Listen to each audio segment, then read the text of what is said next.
more on this side of the room than on this side. I wonder what that's about. Closer to pizza. Huh? Closer to the food, though. Huh? Closer to the food. Closer to the food. Yeah, okay, because you get hungry. Okay, well, I'm going to kind of stand here. Wait, where? I'm supposed to stand somewhere. I didn't make you box. Yeah. Yeah. Okay. Stand. Right, video. Right here. Right. I'm a little out of control sometimes, so I need to be controlled. So I have this little box that I need to stay in. Thank you for being here. I see some familiar faces, some new faces. And so tonight, what I want to do is I want to share with you some thoughts and some ideas related to the topic of agile leadership or leadership agility. And this is kind of a thinking person's talk. So it's going to be, some people might feel it's a little dense, especially the night before a major election. Remember we have this election happening tomorrow? It's kind of a big deal. And I think that the ideas here will resonate with what's going on around us. And so what I want to share with you, so I'll talk, how much time do I have actually? What's the... Go by the energy of the room, but usually Okay. we go on as late as 8:30, but Okay, all right. not even 7 yet, so. I'll probably talk for about 45 minutes, and then we'll do like a really rich Q&A. And so if you have questions and comments as we go along, feel free to ask them, but just know that I'm not going to engage long conversation until we've gotten through some stuff I want to get through, all right? So I've been in this world of Agile coaching consulting for since 2003. Actually even before then, but that's when I got into corporate Agile consulting. And I started doing corporate Agile consulting when nobody else was doing it. I mean, in 2003, nobody was doing it, except for the innovators and the early adopters, all right? And so what I noticed immediately was that getting the Agile team stuff happening was relatively easy. What was really hard was getting the broader organizational thing happening. And what I also noticed is that you can't just start from the ground up and then work your way up, because it's going to hit the peat moss somewhere. It's going to hit something solid as it goes up. And so I've discovered that you actually need to work in both at the same time. So I'm sharing with you some things that I've learned along the way, both in being in the field, but also I've done a lot of research. So all of these years I've combined research in organization and human development with the work that I was actually doing. So there's always been this sort of feedback between the two. And so this is what we'll be covering tonight. So first of all, I want to set things up. So I want to just introduce a few major points. Won't take a long time to get through that, because the main thing that we're getting to is the game of the Agile leader. But I want to set some things up before we actually get there. So, and again, it'll be about 45 minutes. The purpose of this talk is for you to get a flavor for at least how I think about the role of the Agile leader and what it takes to be an Agile leader. And it's not just about having your leadership team having daily stand-ups. It's not that simple. It's actually a lot more complex than that. So I want to kind of set this whole thing up. All right, so the first thing is the nature of organizations. What is the nature of organizations? So we'll start with a little history lesson. All right, ready for a history lesson? This is a short history lesson, maybe just a few minutes. The short history of organizational landscape. So, back in the old days, in the early 20th century, when people would put things together with wheels and pieces of metal, there arose a notion that there could be a process. It was a simple process, but it was a process that could be measured. Right? How many people have heard of Frederick Taylor? Right? So the whole Taylorism movement started in the early 20th century. Before that, factories were totally like, who knows what was going to happen? I mean, it was completely chaotic. And so the idea that you could have a fixed process that was count-onable was as innovative then as the whole notion of agility is now. You believe that? You should, because it's true. This was innovation back then, all right? Now, the idea is that the processes, the situations, the challenges were simple. In other words, there were things that could be described by a series of steps.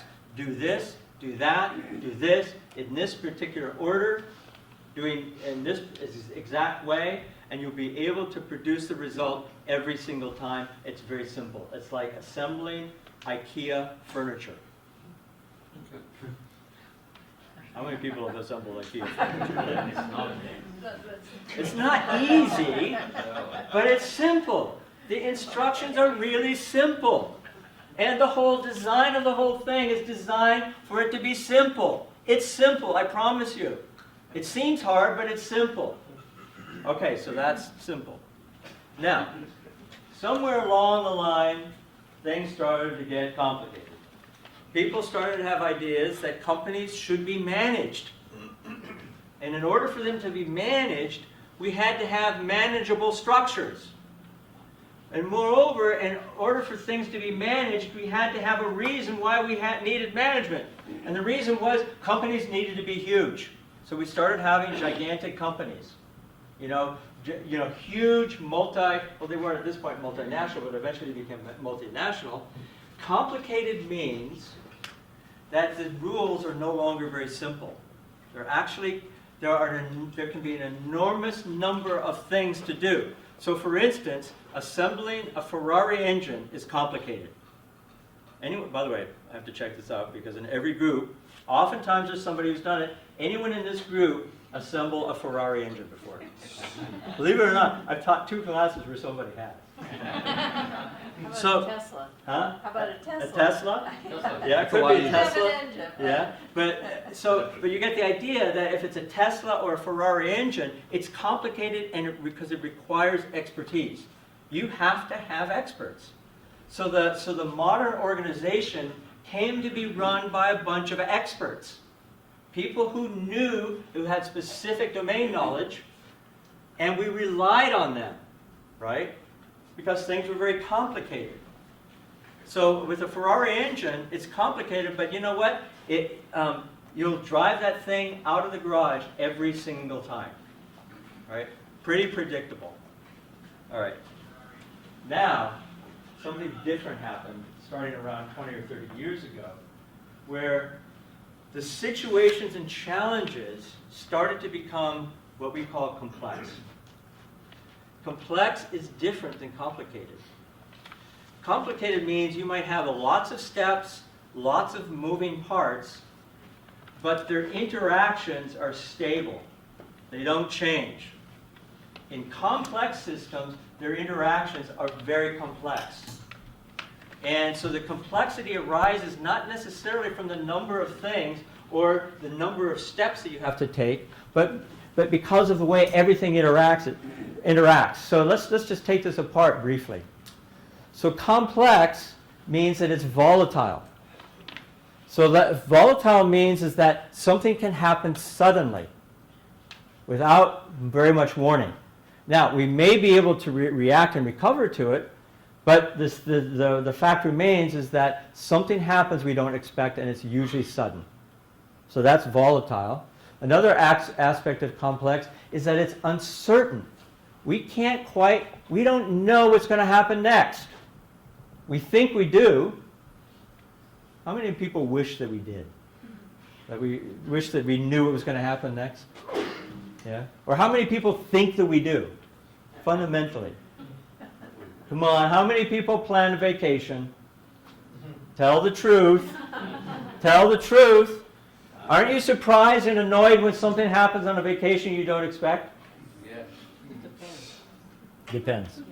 So that's uncertainty. Things are uncertain. That's an aspect of complexity. Another aspect of complexity is that they are ambiguous. Things are ambiguous. Something happens, and it can mean any number of different things. So for instance, there's a market disruption, and we don't know what it means. It could mean this, it could mean that. And one of my favorite organization theorists, Carl Weick, says that most organizational challenges occur as riddles. They're like riddles that you can't quite figure out. So that's the other aspect of complexity. The fourth aspect is that things are emergent. That the nature of systems, especially human systems, is that they have a history. And that the overall properties emerge and because of the specific nature of the history. All right? So that's complex. So it's a complex world. And so what does this look like in organizations? Well, okay. So my very first corporate Agile consulting engagement, by the way, before I did this, get this, I had never worked in a corporate setting before. And I went into a corporate setting to consult, right? And this is what I found. I found people sitting in front of a laptop programming. I found a phone center, so there are people talking on the phone. And then there were all these meetings happening. There's usually some person in front of the room and people sitting around kind of like this.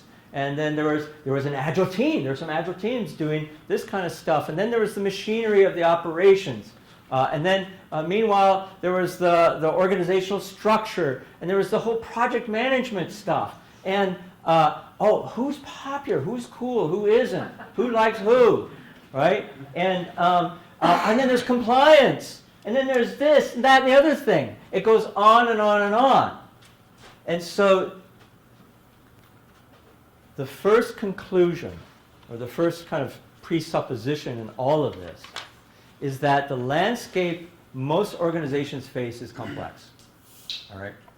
So I know we know this, but I'm kind of rubbing our faces in it a little bit so we can get like more of a feel for it.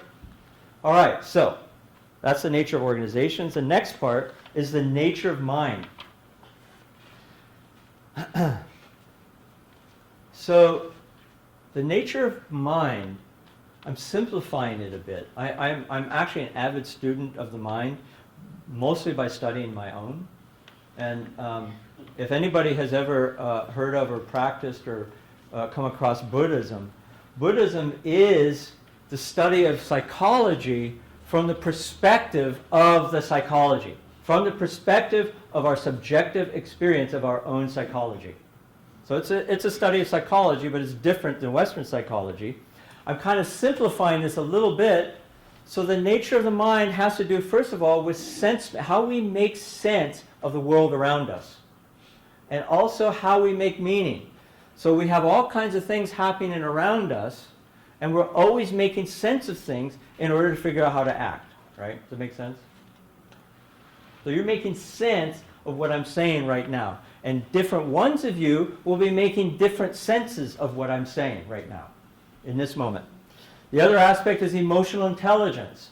So how much self-awareness and self-management we're able to bring about in any given moment. And self-awareness has to do with, wow, I've noticed I'm feeling a little bit anxious, nervous right in this moment. So I'm reporting my own kind of current experience. And I'm also feeling excited. So that's my self-awareness. Self-management means, that if I am feeling nervous, I'm not going to freak out, right? Because I have a commitment to something here. Values, what we care about, the things that matter to us, what gets us up in the morning, what are we committed to, what's our purpose in the world, what really matters to us. And then finally, and it's not really final, I'm just kind of simplifying this, self-identity, how we see ourselves. Do we see ourselves as honest? Do we see ourselves as loving? Or do we see ourselves as somehow flawed? Many of us as human beings tend to see ourselves as somehow flawed. And that determines how we show up in the world. All of this determines our experience. It shapes our experience. Now. Every now is a moment of experience that's shaped by all of these things. Okay, so as we mature, the structure of our minds evolve. It's kind of like an operating system. You know that every so often you get the new upgrade of the operating system because the complexity of the applications that the operating system has to support increases. So if we tried to run our current apps, with these old Microsoft operating systems, they wouldn't work, would they? Because the complexity of the operating system is insufficient to run these new applications. The human mind is similar. That at some point the complexity of our environment overrides or overwhelms the complexity of our mind, and so our mind either evolves or it doesn't to embrace the new complexity. So let me give you an example. So how many people have heard of Jean Piaget? He's a French, he didn't call himself a psychologist. He actually called himself, forget what he called it, like an epistemologist. That his job or his world was about studying the nature of how we know. And he studied children. And often he would study his own children. And he did all of these ingenious experiments to find out how children, what's the nature of their mind, what's the nature of the way they make sense of the world. And here's one of his famous experiments. He would sit a child down in front of 3 different glasses, or 3 different beakers. And he had 2 beakers that were identical, that had demonstrably the identical amount of liquid in each of them. And the child would verify that there was the same amount of liquid in both of them. And then the researcher would pour the liquid of one of those beakers into a slimmer but taller beaker, right? And so the liquid would go higher in that slimmer, taller beaker, and then ask the child which one has more liquid in it. The younger child would say the thinner, taller one, because that child is subject to his perception. He thinks that the way he perceives things is the way that it is. Okay? So, do we think that child is stupid? No. Do we? I mean, many of you have had children that age, or they're not stupid. It's just their level of development hasn't grown to that level of complexity that you would see in the 7-year-old child. Look how self-proud he is. He's so proud of himself, because he's able to see that the taller beaker has the same amount as the smaller one. It has to, because it came from the identical beaker of the other one, right? So he's not that he's smarter. It's just that the older child has the ability to see the conservation of matter, and it allows that child to deal with greater complexity in the world. Where do you think I'm going with this? This is obviously not a talk about children. Stages of cognitive development. Huh? Stages of cognitive development. Yeah, stages of cognitive development, because it continues for adults, right? This phenomenon of increasing complexity of mind continues. So I'm simplifying this a little bit because this is by the way, this is the part of the talk that I spent about 80% of my time on. This one slide, because it's kind of hard to explain. So I wanted to try to find a way to explain it as simply as possible. So there are 3 kinds of mental complexity in adults. The first kind is what's referred to as simple reasoning. We follow the rules, we follow the role, we do what we're told to do.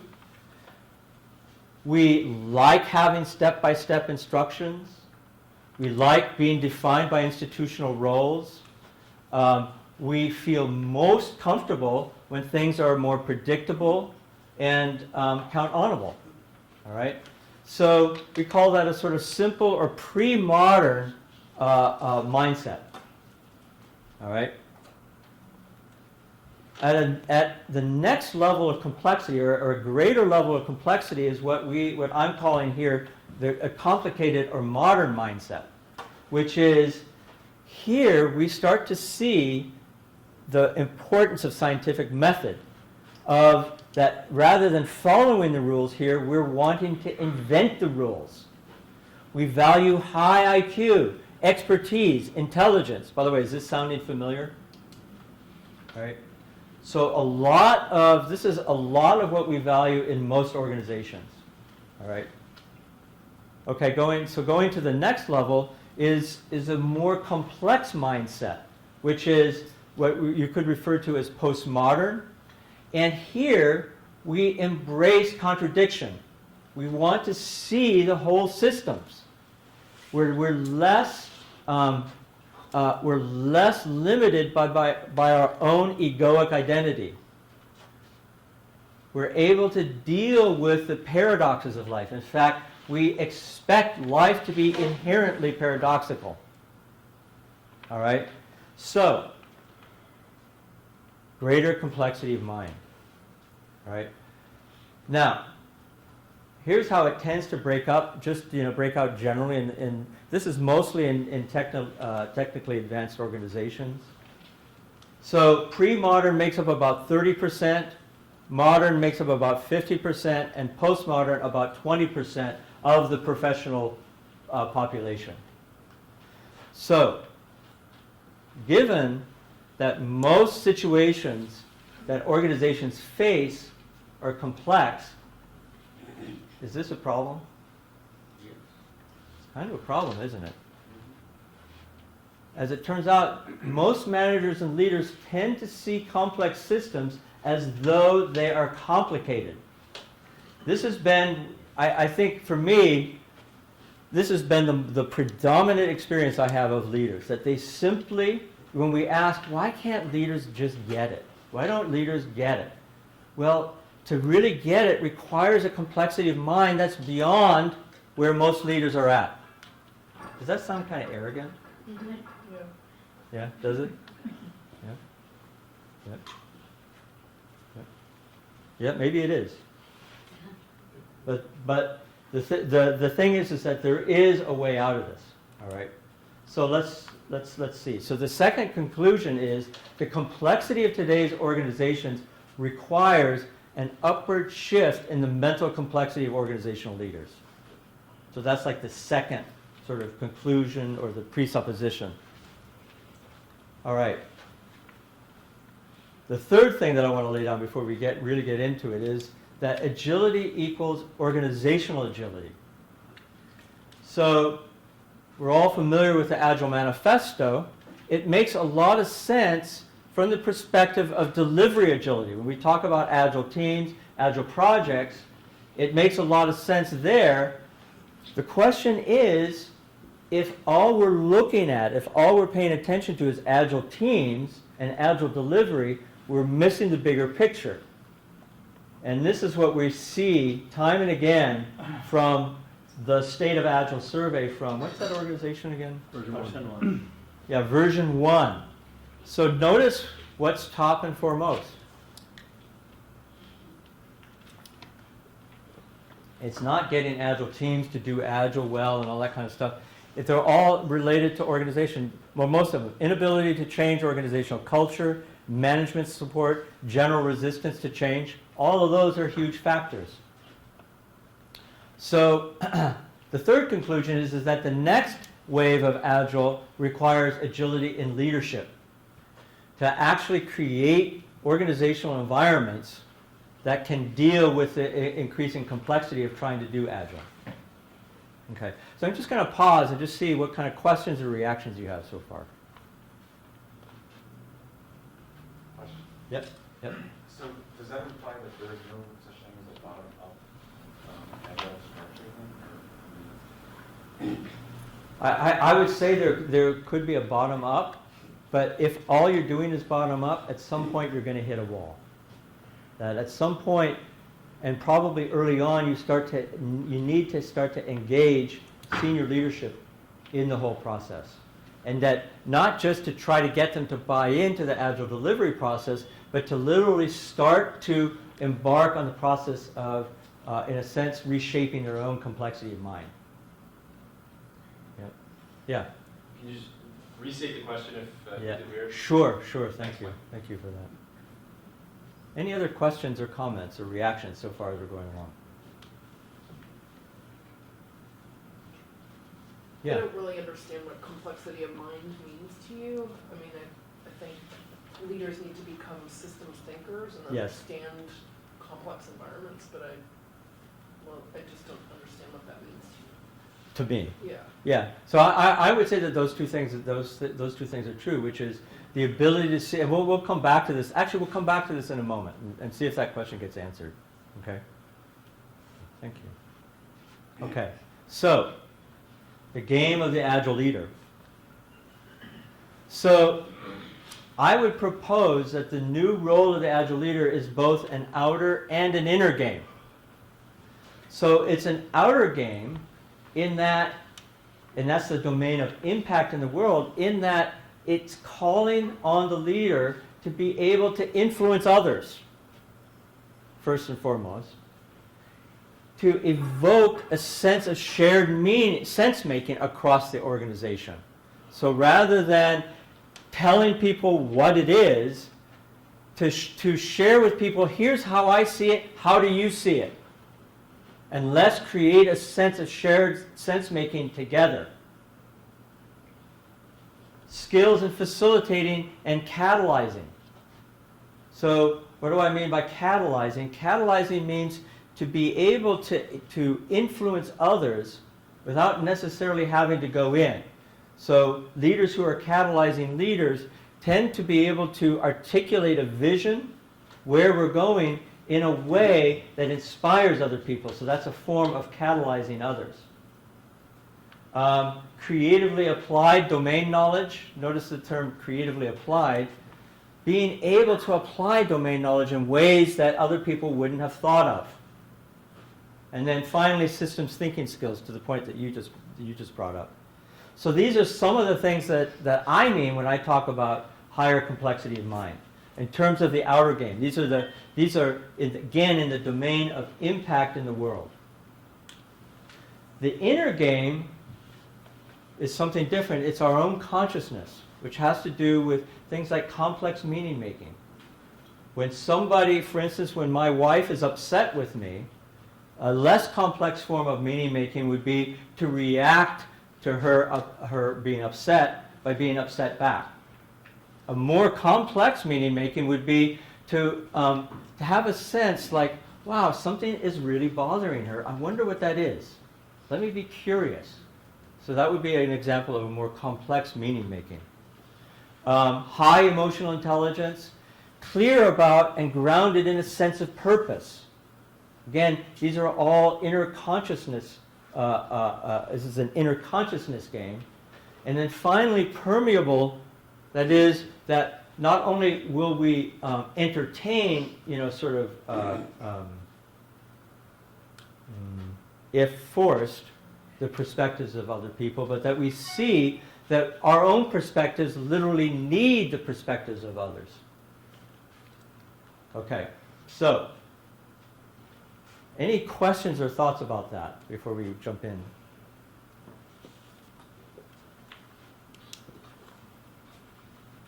How's this going? I'm not quite sure how this is going. I can't tell if it's dull, if it's... is that... Yeah, Clive. Well, No, it's just, I noticed you a lot of asked. deep thinking. I Yeah. noticed you Well, asked space. this question. Does this sound arrogant? Yes, yes. And I noticed my inner response was yes, it does, Uh-huh. and that doesn't make it not true. Yes, yes. So I guess my question is, it's like I see value in this perspective, but I'm also seeing, like, if I try to tell this to one of the leaders that I'm working with, Uh-huh. how am I imagining that going to go? How Yeah. am I going to help my relationship with that leader to tell them that they're just not complex enough in their thinking? Yeah. So that's kind of where I'm, Right. So this is not... So not just... for an answer, just to kind of provoke some... Yeah, and I want to be careful what gets provoked, Because certainly this, what I'm not saying is that this is a conversation you would have with a leader. So ultimately, where this is all going is that there's a technology, there are technologies to help leaders develop their complexity of mind. Executive coaching is one of them. Other things are others. So I definitely would not, although, actually the thing is we do talk about leaders with this language. And you know what? It's not as off-putting. I mean, a lot of leaders actually recognize that their own complexity of mind, or lack thereof, gets in the way of their leadership. Leaders that are really willing to be truthful and honest about it. Yeah, so was there another kind of something that I thought I saw him? Yes.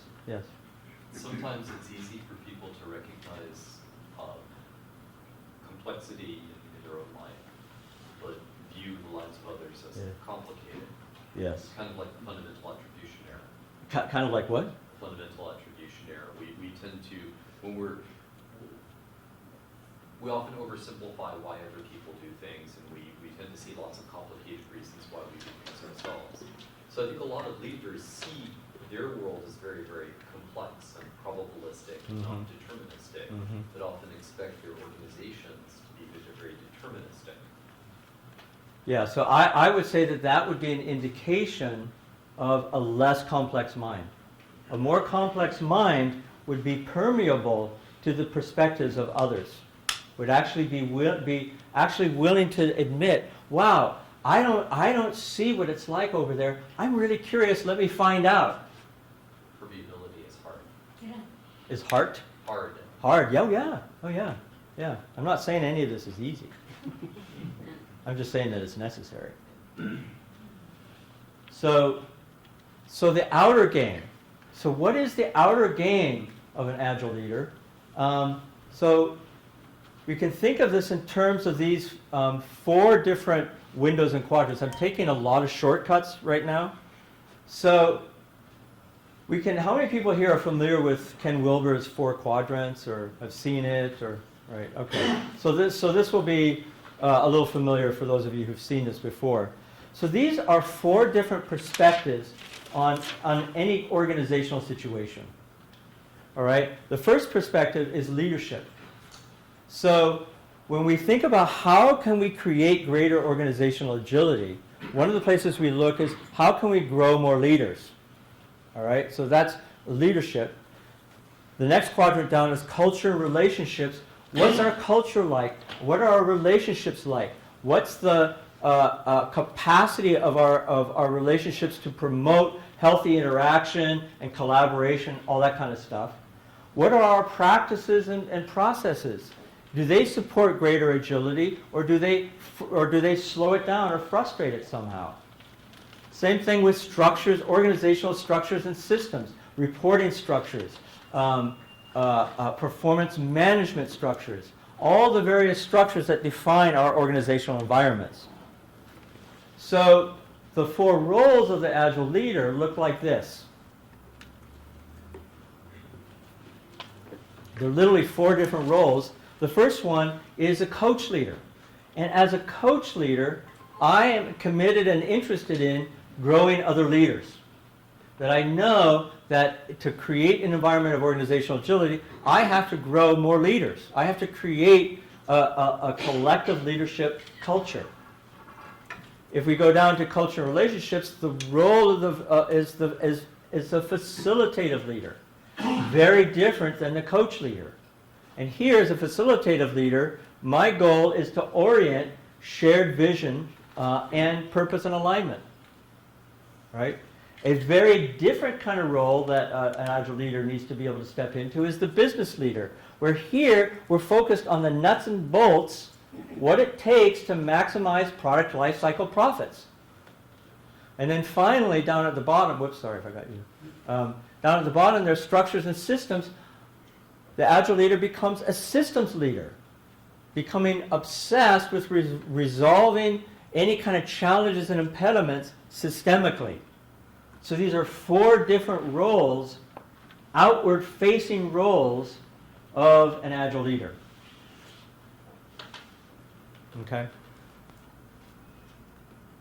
Thoughts? Okay, so coming back to this, any thoughts or questions about this? We're about ready to add yet another wrinkle of complexity here. Okay, so at the same time that we're looking at these four quadrants, so any aspect of organizational life can be looked at from each of those four quadrants. At the same time, organizations go through stages of cultural development, just as individual humans do. And the first level of development is referred to as conformist or role-driven amber.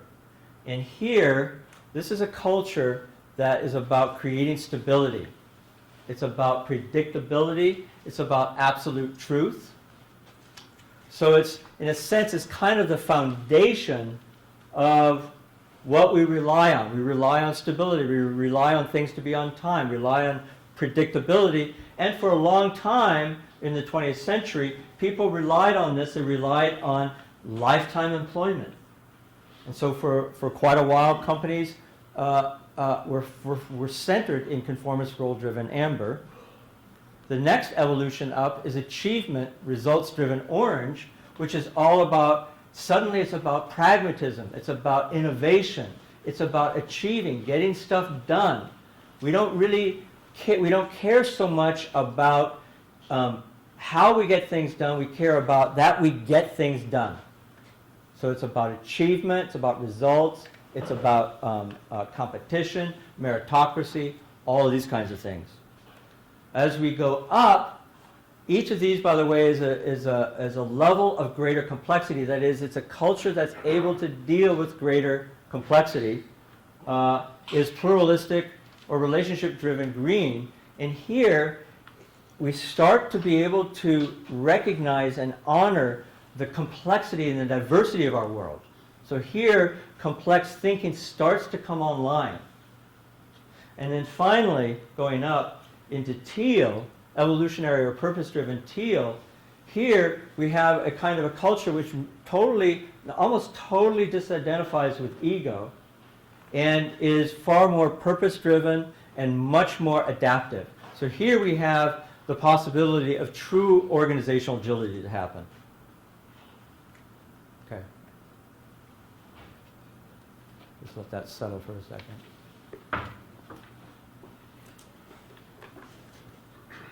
So this points to the fifth role of the Agile leader, which is to recognize, to honor, and to strengthen the native cultural composition. And by composition, what I mean to say is that every organization has a center of gravity in one of these, or maybe two right next to each other.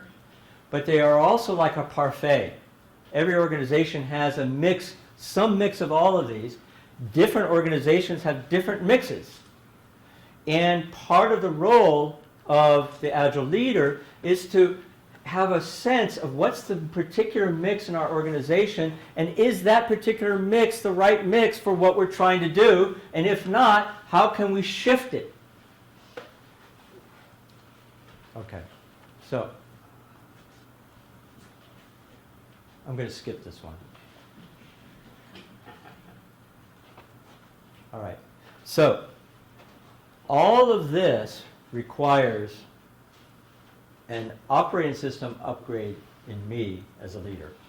So to be able to actually even comprehend what we've been talking about so far, something needs to shift in me. Something in my own consciousness needs to shift in me. And this is the inner game of the Agile leader. And so the Agile leader needs a compass for his or her own development, because this is ultimately about personal development. And there are three different parts to this compass. The first one is consciousness. Developing my own consciousness as a leader. And that's another way of saying my own level of mental complexity. By the way, when I say mental complexity, I don't mean just this. I mean this, heart, I mean head, mind, heart, mind, and will mind. All of those. So, consciousness. The second one is relationships. So focusing on what's the nature of my relationships and how, and do those relationships really, are they supporting? Or are they detracting? Do I have healthy relationships? Do I have powerful relationship skills? And then finally, the personal structures. And so, the Agile Leader's Inner Compass has to do with these three sort of meta practices. The first one is in consciousness is developing greater inner complexity. That is, a greater capacity to deal with the outer complexity that I live in. And the meta practice is personal development. So there are all kinds of specific practices related to personal development. And with regard to relationship, the goal is relationship congruence. Having a quality of relatedness with the people in my life, my business partners, my family, my friends, the community, other thought leaders in my world. Relationship congruence, having relationships that are congruent with what my purpose is, what I'm here actually to be and do in this world. So here the meta practice is intentionally developing relationships, being intentional about developing those relationships. And then finally, personal structures. So here we talk of the goal is structural congruence. Do the personal structures I have in my life support what I'm up to? You know, so do I have the kind of work-life balance that supports me? Do I have the kind of work that supports me? Do I live in the kind of city that supports me? Do I have literally the kinds of personal structures, you know, the things that I need in order to be at my best? Do I have all of those things? So those are personal structures.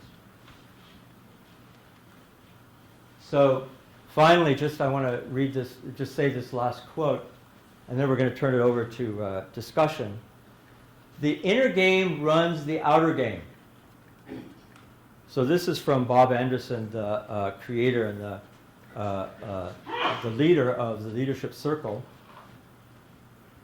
So the inner game runs the outer game. To the degree that we are able to develop as leaders our own inner complexity, we can then play a much more complex game in terms of our outer game. So that's pretty much it. It was kind of a whirlwind, wasn't it? God, I hope it's okay. All right, so cool. So that's all of the prepared stuff that I had. Now I actually want to get to the part that I think is the better part, hopefully. And that's, let's have a conversation. So what comments or questions do you have about this? We'll start here and we'll kind of wrap around. Yes? So you made the, I guess, so you made leadership into very complexities and reviewed your complexity systems, Mm-hmm. but isn't a successful kind of leadership also actually try to simplify it? Utilizing all this complexity Yeah, actually yeah. goes the opposite, so achieving simplicity. Yeah. Because a good organization is actually simplicity is where the success kind of starts. Yeah. So the question is, haven't I just made leadership more complex? And wouldn't it be better in some way to actually have greater simplicity for leadership? Did that capture the question? So it is for leadership and the results that comes from leadership is towards simplicity. Yes, yes. So the thing that reminds me of, it's a phrase from, I think, Oliver Wendell Holmes. I don't care a whit about simplicity on this side of complexity, but I give my life to simplicity on the other side of complexity. So it's about taking the inherent complexity and trying to find ways to simplify it without taking away the essential nuance of complexity. That may or may not be satisfying. I don't know. I'm not sure how to do a satisfying answer to that. Yeah, It makes me wonder, what's the conversation that you want to have? yes. Because the question and answer Mhm. session is intrinsically, for me, not a particularly satisfying sort of a conversation. So is there a more satisfying conversation? To have right now? Yeah. Well, I don't know. I mean, I'm welcome to anyone to propose it. Yeah. So there was something else that, I'm not sure how to respond to that, Clive. I honestly don't. So when you said what Yeah. you said about, Yeah. you know, on the other side of Yeah. complexity, what Yeah. I was thinking, what Yeah. it brought up for me is about nature. Uh-huh, So nature is Yeah. both incredibly complex. yes. Like we can't even begin to understand the intricacies and interconnectedness. Yeah. And yet the experience of being in nature is one of utter simplicity. It's like, it's Yeah. so pure. It's so like there. That's my contribution to this conversation. Yeah. That didn't put my hand on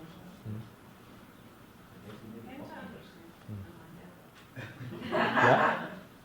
Yeah? He said, Did he just make it very complex for you? No, not at all. I just don't know how to respond to that. I honestly don't. I mean, it depends on whether or not you think this is complex. I don't know. This room and this human system here has a complexity within it, Yes.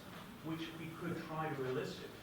Yeah. Or we could reduce it to the simplicity of Yeah. listeners, Yeah. expert, question, Uh-huh. response. Like, collectively, Yeah. we decide that by the way that we engage with them. Okay, so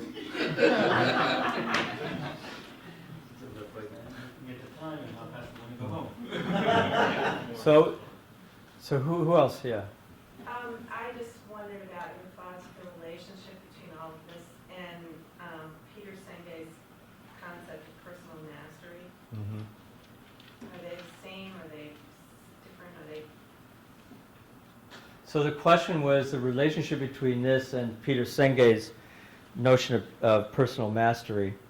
I think they're related, and in Peter Senge's notion of personal mastery, it's about personal mastery. So for me, what Peter Senge is talking about is what I'm referring to is the inner game. You know, what are some things that I need to master in order to fully realize my own consciousness? That's kind of how I relate to Peter Senge's personal mastery. Is that? Yeah. I have a question on, so I guess it's like a big, I guess it's a pretty high level presentation. Like what kind of techniques do you personally use to work on yourself? Like do you write down your sticking points and then work on them one by one? Like, because this is like a high level overview of like what you can develop in yourself. Yeah. It's a very, very high level. I would say, if I may turn it to the leaders that I work with. So one of the technologies that we use with leaders that we work with is called the leadership circle, and the leadership circle is a 360 instrument that leaders take, and by 360 I mean that other people essentially give feedback to the leader on how they impact them. So what's their impact in the organizational environment? But the thing about the leadership circle profile is it takes it one step further, because the questions are ingeniously designed to be able to infer how that leader might be making meaning. In other words, what are the underlying psychological things going on that might be inhibiting that leader's effectiveness as a leader? So it gives the leaders kind of like dials that they can start to work with in terms of their own developing their own leadership. And so we do work with leadership teams where they all take this leadership circle profile and they work together as a leadership team, both individually, developing those parts of their leadership where they may be limiting themselves in terms of their own inner beliefs, the way that they make meaning, and then they work together as a team to develop that. So that would be one example of how leadership teams and leaders could do this kind of work. Right. Is that useful? Yeah, like a way to improve, yeah, I agree. Yeah. So that would be one. Yeah. This Yeah. is sort of a follow-up to the gentleman's initial Yeah. question. Is, Yeah. Which gentleman? I don't know your name, with the Right. deeper thinking gentleman. Yeah. So, do you give this talk to organizational leaders? And if so, what is their response when you present this kind of this model, this way of thinking? I talk about some aspects. I mean, actually, honestly, this is the first time I've given this particular talk. But many of the models that I've shared with you, I share with leaders. Oh, absolutely. Yeah, And what's like the been 4 the- quadrant models Yeah. and the cultural altitudes. For most of them, it's generally a revelation. Like they hadn't really thought of it. That it as complex as that might seem, it's actually far more simple than the kind of out of control complexity that they're dealing with. Much simpler. It hasn't been one of like a visceral response to, them thinking they were being identified in one of Lou's Well, lower colored organizational structures. yeah. So in my experience, so a lot of leaders can't deal with that sort of information, and maybe even most. They can't. They can't. They're unwilling to face the truth. Now, the leaders that I know who are more high-performing leaders are much more interested in telling the truth about themselves and each other. And for them, they actually deal enthusiastically. They embrace this stuff, even though they don't like it, and even though it's uncomfortable. Yes, yeah, Brian. So Michael, you talked about the Leadership 360 for the circle. What's one thing that they've gone through this, what's a practice or a training thing they might go through to evolve those skills? So for instance, a person on a leadership team may find that the leadership circle reveals essentially 3 different reactive styles that we have. And by reactive, we mean when we kind of automatically react in ways that inhibit our effectiveness as leaders.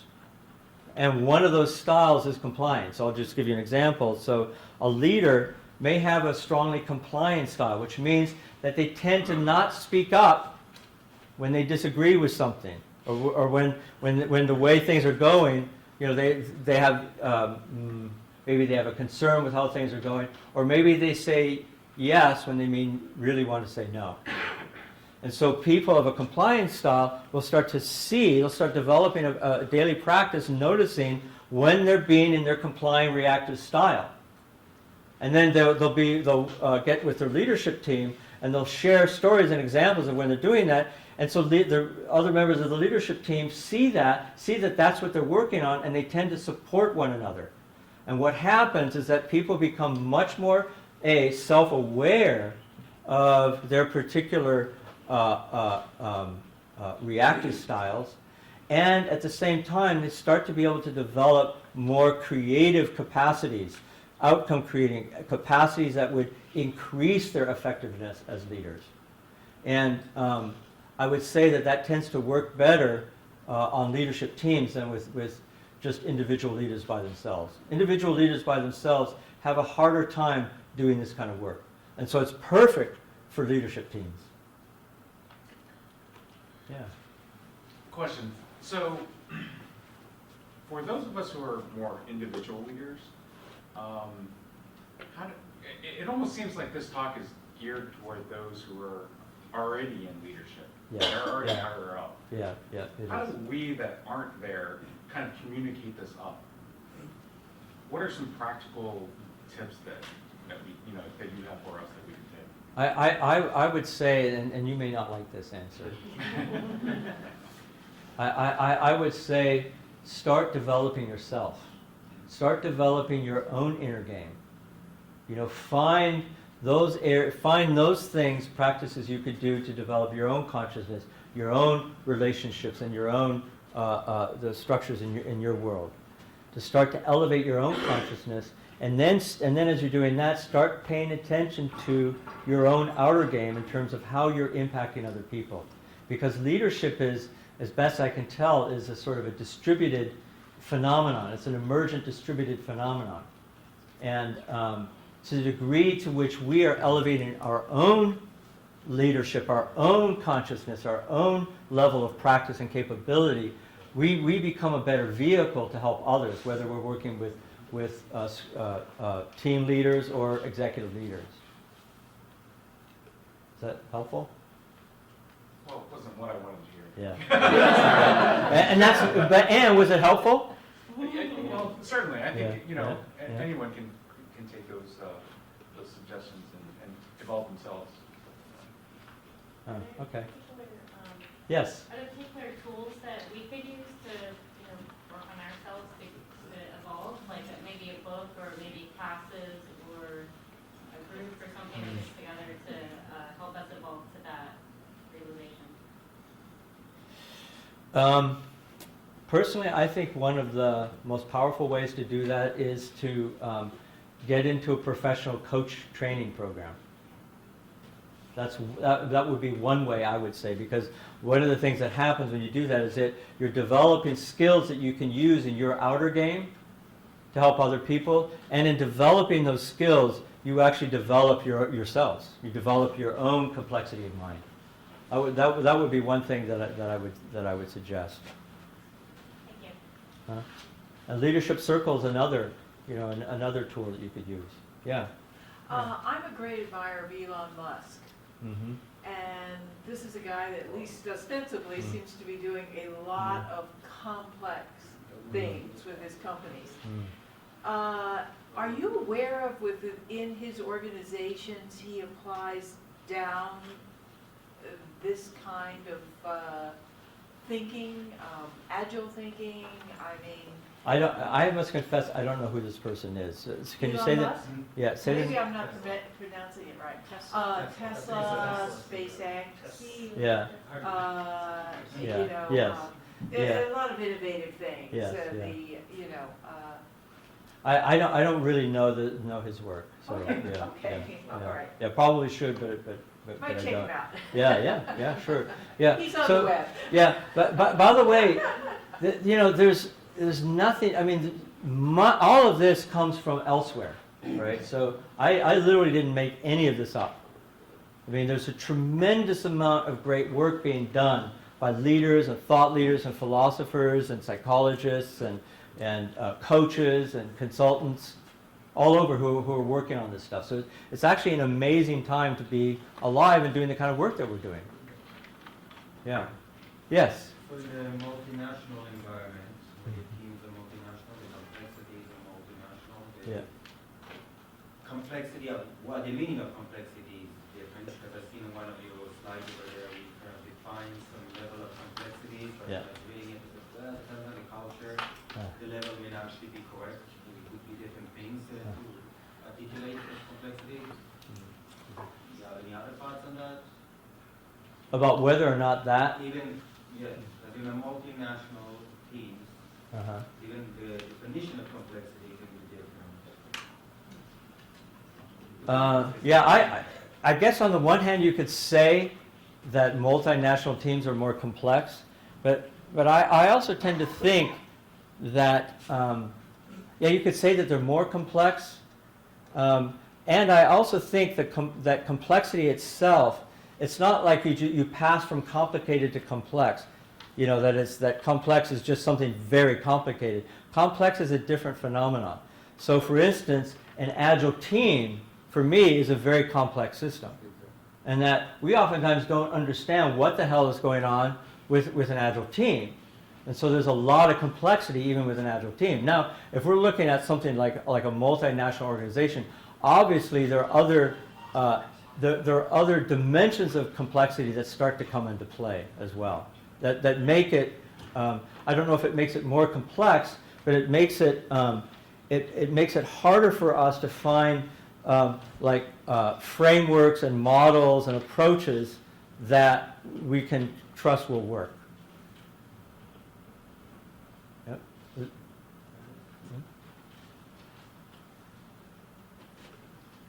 What else? Yeah. I was going to suggest a book, since somebody asked for books, on becoming a technical leader by Jerry Weinberg, is an excellent source for people who want to become more self-aware as they work into leadership positions. Yeah.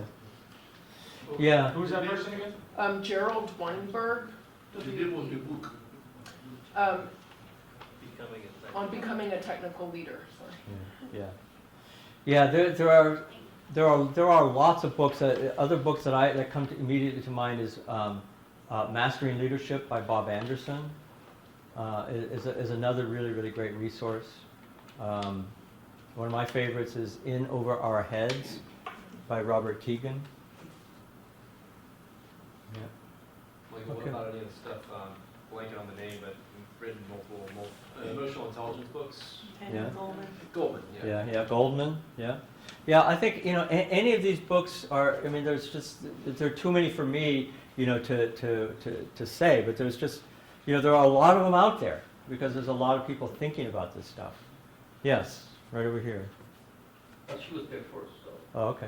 All right. I Yeah, was yeah. thinking about the 7 Habits by Stephen Covey. Yeah, yeah. Everything that you have said here is Yeah. principle-driven, Mhm. like improve yourself first, and then, if the relationships will improve, and so on and so forth. So that's a book that comes to mind. Yep, yep, yep. Yes. I was thinking you just answered his question about complex and simple leadership Yeah. business. Because previously, when we had the complicated leadership, we put things on a spreadsheet and try to do task management. Right now, with a complex team structure, I've made my job simple or Yeah. stressful, but I allow the team to operate. Yes. At a high level, I can allow 6, 7 different people to Uh-huh. operate, as long as they follow the general guidelines.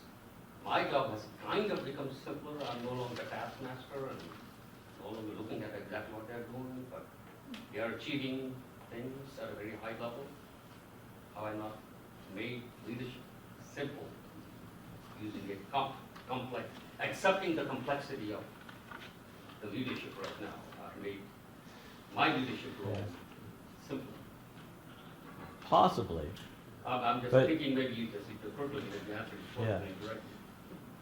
However, what you may also be doing is simply creating space for dealing with the more really complex challenges. Correct. Yeah. That is true. Yeah. That's Yeah. always there. Yeah, yeah. Oftentimes, leaders and managers keep themselves busy with all kinds of complicated tasks and avoid the more complex things that are right in front of them. So that's what the inner study comes in, right? Yeah, yeah. Yes. In the Yeah. lean thinking world, everybody's a leader, Yeah, right? yeah. And so when I hear you talking about leaders and executives Yeah. leadership and coaching executives, I think of it as something very different from my concept of what is required for organizations to really do the kind of sense making to survive Yes. in this complex environment that we have, just generally. So I guess I'm asking sort of what your view is on, why are we focusing on coaches and coaching executives and not maybe on a broader distribution of these skills to everybody, to your point over there? Good question. One of the things that we teach managers is basic coaching skills. That, again, part of the role of the leader and manager is to grow other leaders. And one of the ways to do that is through coaching.